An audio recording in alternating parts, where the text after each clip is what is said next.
10,000 करोड़ रुपए हज की सब्सिडी दी जाती थी। उससे कौन सी गरीबी दूर हो रही थी, कौन से रोजगार सृजन हो रहा था? आप लोगों ने रोजा इफ्तार की दावतें की, उससे ना देश की गरीबी दूर हुई, ना उससे एक भी रोजगार सृजन हुआ। और ये एक मेवात की रिपोर्ट है। ऐसे पूरे हरियाणा भर में ना जाने कितने लाखों रुपए जो है रोजा इफ्तार की दावतों में उड़ा दिए होंगे। उनसे कौन सी गरीबी दूर हुई? खड़गे जी जरा बता दीजिए ना। मेरे पास एक रिपोर्ट है, और ये रिपोर्ट किसकी है? CII की है।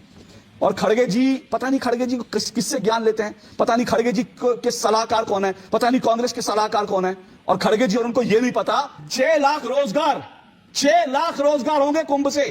ये कुंभ का अर्थशास्त्र है। कुंभ से ये 2 से 4 लाख करोड़ की आमदनी होगी। समझ रहे हैं आप कितनी? और भारत की GDP 1% बढ़ेगी। कुंभ से, अकेले कुंभ से भारत की GDP 1% बढ़ जाएगी। अभी सबर तो कर लीजिए, कहाँ जा रहा हूँ? मैं भी नहीं जा रहा हूँ, सबर कर लीजिए, पानी पी लीजिए, उत्तेजित ना होइए। आज मैं पानी पीऊंगा नहीं, आज पानी पिलाने का मूड में आया हूँ। सवाल खड़गे जी को लेकर पूछा और आपने बड़ी अच्छी बात की, उन्होंने तो माफी मांग ली, है ना? आपने यही कहा, उन्होंने तो माफी मांग ली। तो आज मैं आपसे कार्यक्रम की शुरुआत में ही माफी मांग लेता हूँ सैयद जवाद, क्योंकि मैं आज आप लोगों को बेनकाब करने वाला हूं। तो मैं ये मेरी अगर बात बुरी लगे आपको, मेरी बात अगर बुरी लगे प्रोफेसर भुवन भास्कर जोशी को, तो मैं आपसे आज पहले ही माफी मांग लेता हूं, क्योंकि आज मैं आप लोगों को बेनकाब करने वाला हूं। तो पहले माफी मांग लेता हूं, फिर उसके बाद कोई बुरी बात नहीं होगी ना। फिर तो हम खुल के कह सकते हैं मैंने तो माफी मांग ली थी। मैंने तो पहले ही कहा था कि आज आप लोगों को मैं जो है एक एक करके आप लोगों की जो है कल ही खोलूंगा। तो मैं माफी पहले ही मांग लेता हूं आप लोगों से, ठीक है?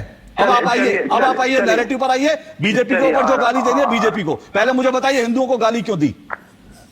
हिंदुओं की आस्था है गंगा जी में स्नान करना। जब बीजेपी नहीं थी तब भी हिंदू जाते थे गंगा जी में डुबकी लगाते थे। भाजपा ने नहीं सिखाया गंगा जी में डुबकी लगाना।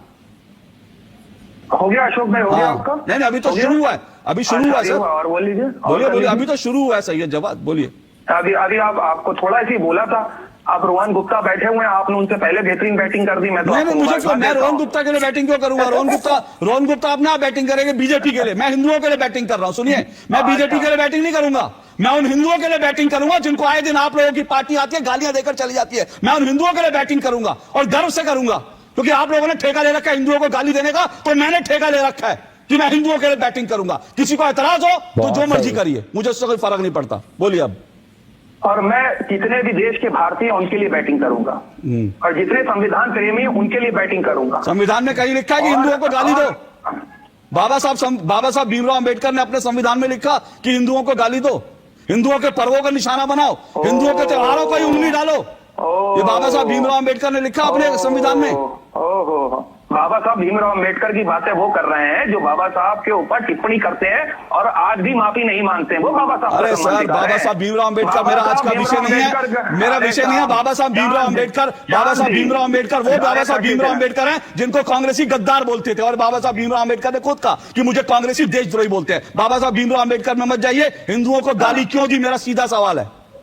अभी सबर तो कर लीजिए, कहाँ जा रहा हूँ? मैं भी नहीं जा रहा हूँ, सबर कर लीजिए, पानी पी लीजिए, उत्तेजित ना होइए। आज मैं पानी पीऊंगा नहीं, आज पानी पिलाने के मूड में आया हूँ। आज आपको और कांग्रेसियों को पानी पिलाने के मूड में आया हूँ, पीना वीना नहीं है मुझे। मैं तो गंगा जी में डुबकियां बहुत बचपन से लगा रहा हूँ। आज आप लोगों को चुल्लू भर पानी में डुबाऊंगा, चुल्लू भर पानी में डुबाने के लिए आया हूँ। बोलिए अब। या और खड़गे जी के ऊपर एक टिप्पणी, उसके बाद आप आगे बढ़िए। एक डायलॉग है, फिल्मी डायलॉग है, मुझे वो भी याद आ गया। बच्चे तो बच्चे बाप रे बाप, एक डायलॉग का, बच्चे तो बच्चे बाप रे बाप। ये प्रियंक खड़गे बच्चा था और प्रियंक खड़गे ने पहले हिंदुओं को गाली दी, तो बच्चे तो बच्चे बाप रे बाप, बाप भी निकल कर आ गए। लेकिन बच्चों बापों सबका इलाज होगा 2 टूक में। ये मेरे पास एक रिपोर्ट है, और ये रिपोर्ट किसकी है? CII की है। और खड़गे जी, पता नहीं खड़गे जी किससे ज्ञान लेते हैं, पता नहीं खड़गे जी के सलाहकार कौन है, पता नहीं कांग्रेस के सलाहकार कौन है। और खड़गे जी और उनको यह नहीं पता कि इसका अर्थशास्त्र क्या है, क्या अर्थशास्त्र है, ये जानते नहीं। ये देखिए आप रिपोर्ट, CII की रिपोर्ट है, ये बीजेपी की नहीं है, अशोक श्रीवास्तव की नहीं है, ये किसी और संस्था की रिपोर्ट नहीं है। CII भारत का बिजनेस जो ग्रुप है उसकी रिपोर्ट है। वो क्या कहते हैं? कुंभ से होगी 1.25 लाख करोड़ रुपए की आमदनी।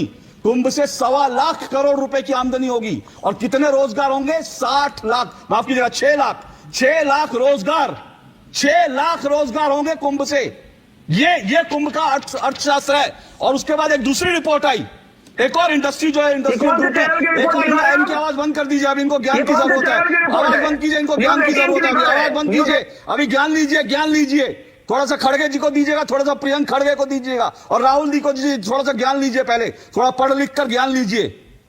दूसरी रिपोर्ट, कुंभ से 2 से 4 लाख रुपए की आमदनी होगी, 2 से 4 लाख रुपए। और ये जो है बिजनेस ग्रुप से भारत के जो बिजनेस संस्थाएं उनके आकलन है, कुंभ से ये 2 से 4 लाख करोड़, 2 से 4 लाख करोड़ की आमदनी होगी। समझ रहे हैं आप कितनी? और भारत की जीडीपी 1% बढ़ेगी कुंभ से, अकेले कुंभ से भारत की जीडीपी 1% बढ़ जाएगी। ये ज्ञान इनको नहीं है। और मैं अभी एक छोड़ दिया, आपने मोनालिसा के बारे में सुना होगा, लेकिन मैं एक और माला, मोनालिसा तो फिल्मों में चली गई, उनको फिल्मों का रोल मिल गया, लेकिन मैं मोनालिसा की बात नहीं करूंगा। एक माला बेचने वाली लड़की जो है, उसने कहा कि मैं रोज 2 से 2,500 रुपए कमा रही हूं। माला बेचने वाली लड़की ने कहा मैं रोज 2 से 2,500 रुपए कमा रही हूं। और 2 से 2,500 का मतलब होता है कि वो 1 महीने के अंदर कितना कमाएगी? 1.25 लाख रुपए कमाएगी, और पूरे कुंभ में 2 लाख रुपए कमाएगी। और खड़गे जी, राहुल गांधी और आप में से कोई भी अपने ड्राइवर, अपने पियोन, अपने खानसामा को इतनी सैलरी नहीं देता 1 महीने की जितनी कुंभ में जाके माला बेचने वाली लड़की कमा रही है।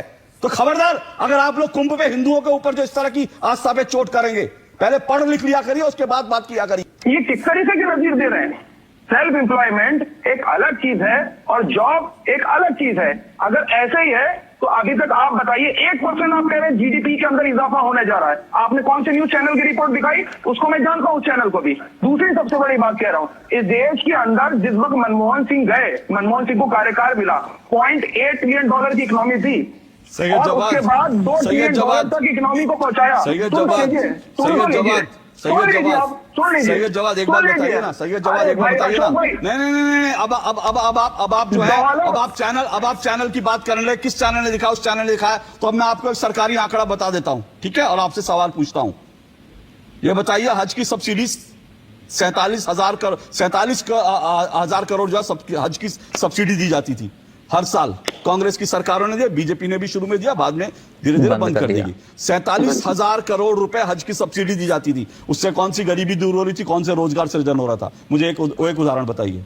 मैं बीइंग एज ए मुस्लिम, मैं मुस्लिम भी हूं, उस सब्सिडी की जरूरत नहीं थी, लेकिन उसकी जगह पे आपको माइनॉरिटीज के लिए एक अच्छे स्कूल कॉलेजेस खोलना थे। अब जब बंद कर दी बीजेपी ने, अब जब बीजेपी ने बंद कर दी तो आप कुछ मर्जी कहते रहे कि उसकी जरूरत नहीं थी। कांग्रेस की सरकार जब तक थी 40,000 करोड़ रुपए से ज्यादा हर साल खर्च किए जाते थे आज की सब्सिडी पर। उससे कौन सी गरीबी दूर हो रही थी, कौन सा रोजगार मिल रहा था? बताइए। अब मैं आपको बताता हूँ रोजगार कैसे क्रिएट होता है। अब मैं आपको बताऊं रोजगार कैसे क्रिएट होता है। जो कांग्रेस की सरकारों ने, समाजवादी, ये जो सेकुलर गुट सरकारें, उन्होंने जितनी सब्सिडी दी हज पे, वो तो टोपी पहन के जो रोजगार इफ्तार करने जाते थे, उससे कोई भी रोजगार सृजन नहीं हुआ। लेकिन आप लोगों ने मंदिर पर भी सवाल उठाए थे। राम मंदिर पे कहा कि राम मंदिर से कौन सा रोजगार सृजन हो जाएगा। अब मैं आपको बताता हूँ राम मंदिर से कौन सा रोजगार सृजन हुआ। अब पढ़ लीजिएगा। हज की सब्सिडियां दी, आप लोगों ने रोजा इफ्तार की दावतें की, उससे ना देश की गरीबी दूर हुई, ना उससे एक भी रोजगार सृजन हुआ।